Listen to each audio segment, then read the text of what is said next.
Iran का महा attack हुआ है। ईरान, बहरीन, कुवैत में भयंकर बमबारी की है। सऊदी अरब में अमेरिकी बेस पर कई मिसाइलें दागी गई है।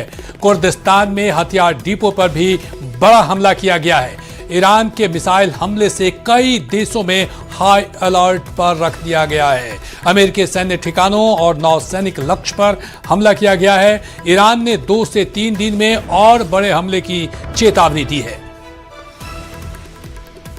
तो अमेरिकी मिसाइल हमले के बाद ईरान ने बड़ा पलटवार किया है और अमेरिकी बेस पर हमला किया गया है। सऊदी अरब में अमेरिकी बेस पर कई मिसाइलें दागी गई है। कुर्दिस्तान में हथियार डिपो पर भी हमला किया गया है। ईरान के मिसाइल हमले में कई देशों में हाई अलर्ट पर कई देशों को रखा गया है। अमेरिकी सैन्य ठिकानों और नौसैनिक लक्ष्य पर हमला किया गया है।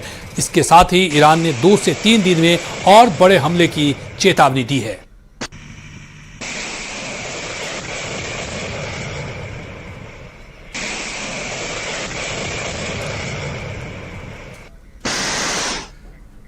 इधर ईरान के हमले के बाद अमेरिका ने भी ईरान पर भीषण बमबारी की है। ईरान के केश्म बूशहर, सिरिक और बंदर अब्बास में धमाके हुए हैं। जायद में 5 धमाकों की आवाज सुनाई दी है। आवाज में भी अमेरिका ने मिसाइल अटैक किया है। इस बीते ईरान ने बूशहर में अमेरिकी MQ-9 ड्रोन को गिराने का दावा किया है। IRGC का दावा है कि दक्षिणी स्टेट ऑफ हॉर्मुज के माइन वाले क्षेत्र में घुसने से 2 ऑयल टैंकरों में धमाका हुआ है। इसके साथ ही ईरानी विदेश मंत्रालय के मुताबिक हॉर्मुजगन में अमेरिकी हमले में पुल तबाह हुए हैं, जबकि 8 लोगों की मौत भी हुई है।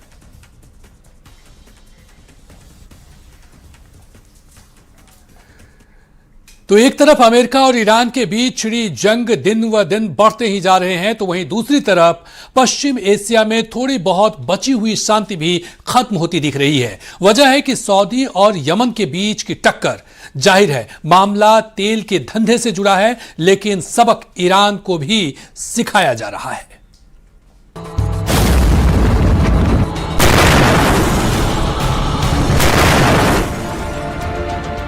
होर्मुज से 3000 किलोमीटर महायुद्ध का एक और मोर्चा। सऊदी अरब यमन विद्रोहियों के बीच युद्ध की आहट।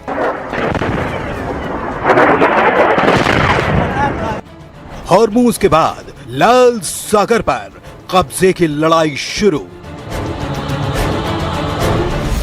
मिडिल ईस्ट की शांति को आखिर किसका ग्रहण लगा है? होर्मुज पहले से जल रहा था, अब खतरा लाल सागर में मौजूद बाब अल मंदेब में है। मिडिल ईस्ट के इस नक्शे को सबसे पहले आप समझिए। ये मिडिल ईस्ट है, एक तरफ ईरान, दूसरी तरफ UAE और इसी के बीच मौजूद है स्ट्रेट ऑफ होर्मुज। एक तरफ फारस या कहें अरब की खाड़ी, तो दूसरी तरफ ओमान की खाड़ी, और इसके बीच है वही होर्मुज का इलाका जहां से दुनिया का 20% तेल गुजरता है। वो इलाका जहां सबसे ज्यादा टेंशन इस वक्त बनी है।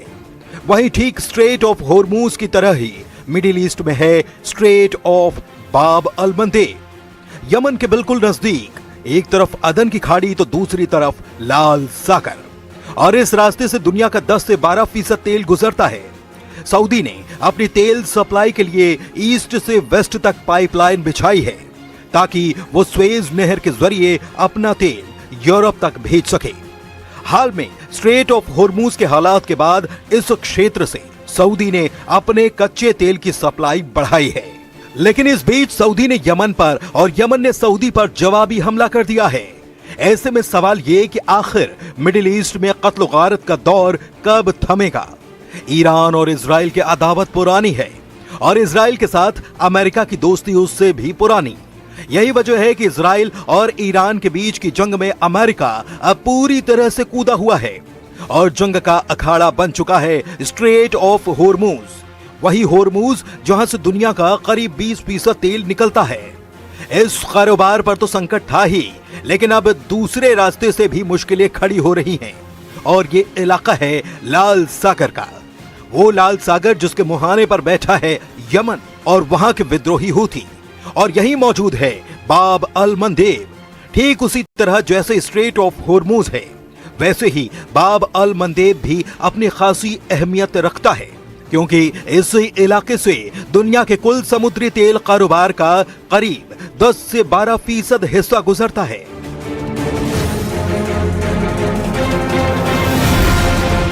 इसी से समझा जा सकता है कि यह इलाका समुद्री व्यापार के लिए कितना अहम है। हालांकि दबाव बनाने के मकसद के साथ ही यमन में बैठे हूथी विद्रोही अपनी मौजूदगी दर्ज कराने के लिए अक्सर अमेरिका और दूसरे मुल्कों के जहाजों को यहां निशाना बनाते रहे हैं। और एक दौर ऐसा भी आया कि तमाम मुल्कों के लिए समुद्री व्यापार का यह रास्ता सबसे बड़ी परेशानी बन चुका था। लेकिन बीते काफी वक्त से यह इलाका कमोबेश शांत बना हुआ था, और यही वजह थी कि स्ट्रेट ऑफ होर्मुज के बंद होने और जहाजों पर बढ़ते दबाव के बीच इस इलाके से होने वाले तेल व्यापार में इजाफा देखा गया था। लेकिन अब सऊदी अरब और यमन के बीच बढ़ी तनातनी ने इलाके को भी मुश्किल और खतरे में डाल दिया है। ईरान को हूथियों का साथ हमेशा से मिलता रहा है। यही वजह है कि हूथियों को ईरान का प्रॉक्सी तक कहा जाता है। लेकिन अब सऊदी और यमन के बीच खुले नए वॉर फ्रंट ने टेंशन और बढ़ा दी है। बीती 13 तारीख को सऊदी की तरफ से यमन पर हमला बोला गया। इस हमले का मकसद सना एयरपोर्ट पर ईरान के प्लेन की लैंडिंग को रोकना था।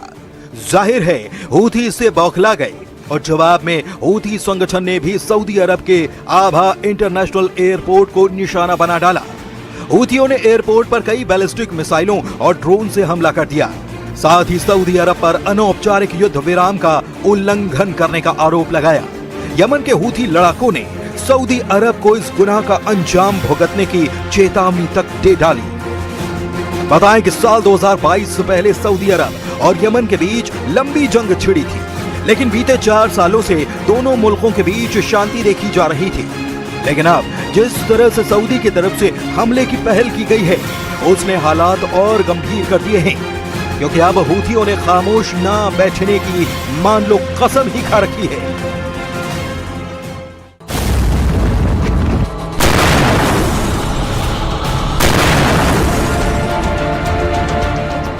अब नहीं रुकेंगे हूथी।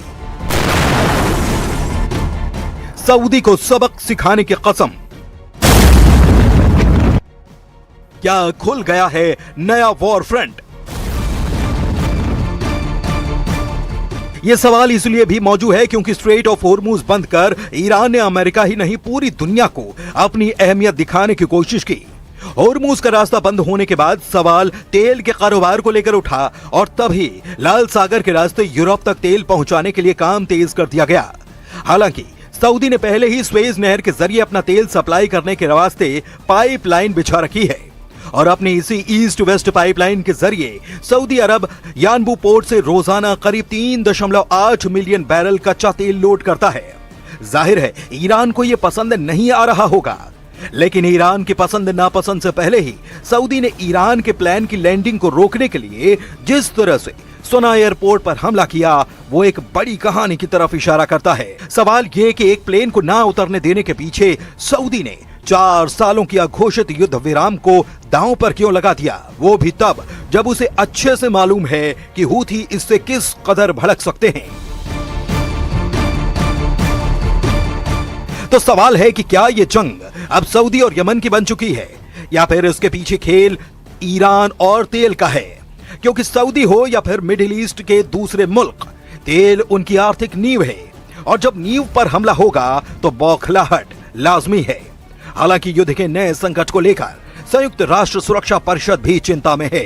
यूएन सिक्योरिटी काउंसिल ने इस हमले के बाद आपातकालीन बैठक की और गहरी चिंता जताते हुए सभी पक्षों से संयम बरतने की अपील की है।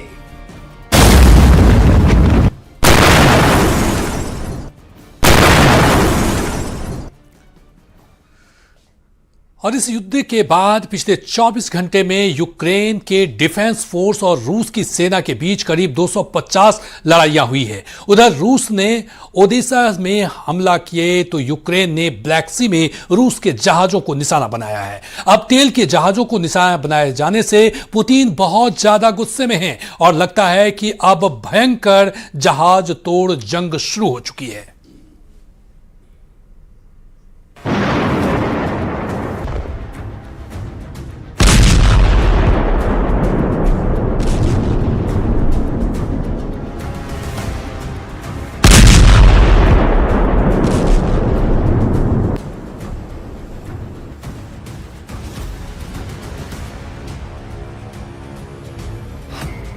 रूस यूक्रेन में जहाज तोड़ जंग तेज। ओडेसा पोर्ट के पास रूस ने यूक्रेन को घेरा।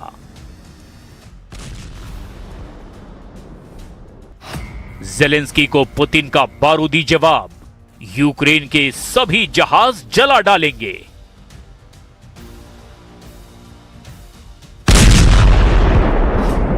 समंदर में हो रही मिसाइल ड्रोन की बारिश, ब्लैक सी बना मॉस्को और कीव का काला हॉर्मोज। रूस और यूक्रेन के बीच जहाज तोड़ युद्ध तेज होता चला जा रहा है। 9 दिन में यूक्रेन ने 116 रूसी जहाजों को निशाना बनाया। जेलेंस्की ने किलर ड्रोन के जरिए अज़ोव सागर में ब्लैक हॉर्मोज बना दिया। जेलेंस्की के लगातार हमलों से पुतिन पूरी तरह फायर बन चुके हैं। रूस ने यूक्रेन को ऐसे मुंह तोड़ जवाब देना शुरू कर दिया है जिसे सालों तक जेलेंस्की याद रखेंगे। जेलेंस्की को डरावने सपने आएंगे कि कहीं समुद्र में रूसी जहाजों पर हमले करके मैंने जीवन की सबसे बड़ी गलती तो नहीं कर दी। ओडेसा पोर्ट के पास रूस ने यूक्रेन के एक जहाज पर बड़ा हमला किया है। यूक्रेन के ओडेसा पर रूसी हमले में 3 लोग मारे गए हैं।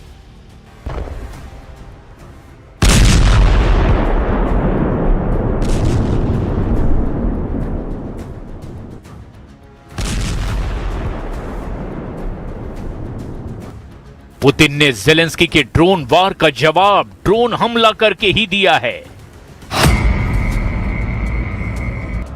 रूस ने यह हमला जेरान ड्रोन से किया है, जो ईरान के शाहिद ड्रोन की ही नकल है। पुतिन पहले ही वार्निंग दे चुके हैं कि अगर यूक्रेन नहीं रुका तो उसे पूरी तरह तबाह कर दिया जाएगा। इस वक्त ओडेसा की तरफ जाने वाले सभी जहाज रूस के टारगेट पर हैं। В режиме был кто-то, кто возьмет на себя ответственность и примет ответственное решение, которое позволит выйти на мирное урегулирование или которое позволит завершить специальную военную операцию. В Киеве хорошо известно, какие необходимо принять решения. Вот для нас важно, чтобы там появились такие люди. हालांकि जहाज तोड़ युद्ध में इस वक्त यूक्रेन बहुत आगे है। रूस के जहाजों पर लगातार हमले अज़ोव सागर और काला सागर में हो रहे हैं। एक रिपोर्ट है कि एक ही दिन में रूस के 12 जहाजों पर ड्रोन से हमले किए गए, जबकि 12 दिनों की रिपोर्ट बता रही है कि 160 जहाज टारगेट किए गए। इन हमलों को देखकर साफ लगता है कि यूक्रेन काला सागर और आसपास रूस के तेल निर्यात पर सबसे बड़ा असर डाल रहा है। रूस यूक्रेन युद्ध में जेलेंस्की ईरान की तरह समंदर को हथियार बना रहे हैं। इसमें ज्यादातर तेल के टैंकर थे। जेलेंस्की का मकसद बिल्कुल साफ है, यूक्रेन क्राइमिया तक रूस की सप्लाई लाइन को काट देना। जेलेंस्की पूरी तरह से रूस की सप्लाई लाइन काट देना चाहते हैं। अज़ोव सागर में जिस ढंग से यूक्रेन ने हमला किया, उसके बाद अज़ोव सागर को रूस के खिलाफ जेलेंस्की का काला हॉर्मूज कहा जा रहा है। मतलब समंदर में रूस यूक्रेन एक दूसरे को बर्बाद करने में लगे हुए हैं, और ये कोई एक जगह नहीं बल्कि कई जगहों पर हमले हो रहे हैं। समंदर में कहां कहां रूस और यूक्रेन की जंग चल रही है, दुनिया की अब इस पर नजर है। रूस यूक्रेन के बीच काला सागर, अज़ोव सागर और कर्च स्ट्रेट, ये 3 ठिकाने हैं जहां पानी में आग बरस रही है और जहाज धू-धू कर जल रहे हैं। खासकर यूक्रेन के ओडेसा में, यूक्रेन के कोर्नोमोर्स्क में, क्राइमिया के सेवास्तोपोल में, रूस के नोरोसिस्क में और रूस के कंट्रोल में रहे मारियोपोल में जमकर हमले हो रहे हैं। जहाज जलाए जा रहे हैं, समंदर में आग का गुबार दिखाई दे रहा है।